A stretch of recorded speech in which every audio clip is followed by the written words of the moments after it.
Curious George, Museum Mystery.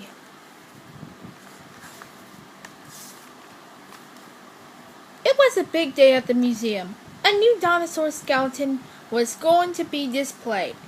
George was always a curious little monkey, and he was especially curious about dinosaurs. At 5 o'clock, the museum will be filled with dinosaur experts waiting to see the new skeleton on stage.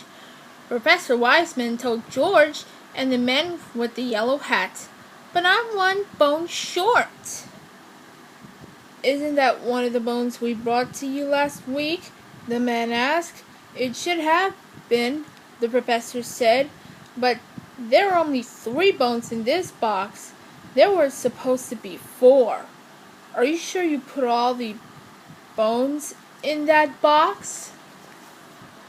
George remembered that their friend Mr. Quint had been visiting and taking pictures. They could look at those photos to solve the mystery of the missing bone. He and his friend went home to look for the pictures. George found Mr. Quint's photos of his visit to the city. There were 2 pictures of the man with the box. "Look, George, the box was too full to close at home, but it was closed tightly when we reached the museum," the man said. "That means there was less inside when we dropped it off. We must have lost the bone somewhere along the way. To find it, we should retrace our steps," the man told George, but George couldn't remember that exact path to the museum. Luckily, they have more pictures. George put them in a photo holder. "If we put the pictures in order, we can retrace our path and find that bone," the man explained.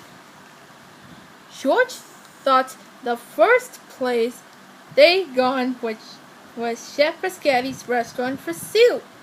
They went to Biscotti's and showed him the picture Mr. Quint had taken. Looking at the photo closely, Biscotti noticed a clue. "There's the box right next to your bag from the market." George hadn't noticed the bag.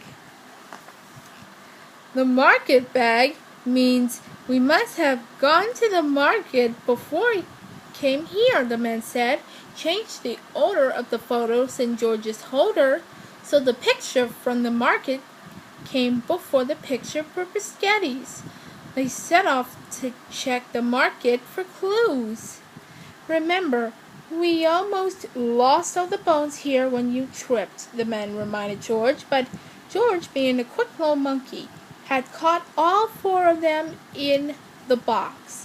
"Still 4 bones," the man with the yellow head said. Now he and George looked closely at the other pictures. The man noticed that George had a noodle on his cheek in the next picture at the lake. "George, this means we have soup before we went to the park," he said. They thought they remembered their path now. They left home, went to the market, then went to Biscotti's for soup, stopped at the park, and then delivered the box to the museum. The box was still bulging in the picture from the park, so the lost bone had to be somewhere between the park and the museum. Pictures had to be in the right order, didn't they? But George noticed something else. George's friend had fallen into the lake at the park, but his clothes were dry in the picture at the museum. "That's right," his friend exclaimed. "We went home again for dry clothes." The lobby wasn't just the first step on their path. It was also the next to last step. They hurried back home to ask the doorman if he remembered anything about that day. "Sure, I remember. You left the box in the lobby while you changed. Then your friend took this picture as you left in the dry clothes," he told them. George noticed something else in the picture. What was that white blur under the chair with the doorman's dog? George went to find Huntley. When he found Huntley, he also found the bone. They had the missing bone. but it was almost 5 o'clock. George and his friend ran back to the museum and put the bone in its place just in time. "Let's go," the men whispered. But his pants were caught in the Ankylosaurus' mouth. The curtains opened, and the audience got an even bigger surprise than he expected. George had solved the mystery and saved Dr. Weissman's big reveal at the museum. Plus, now he had a new photo to add to his collection. The end.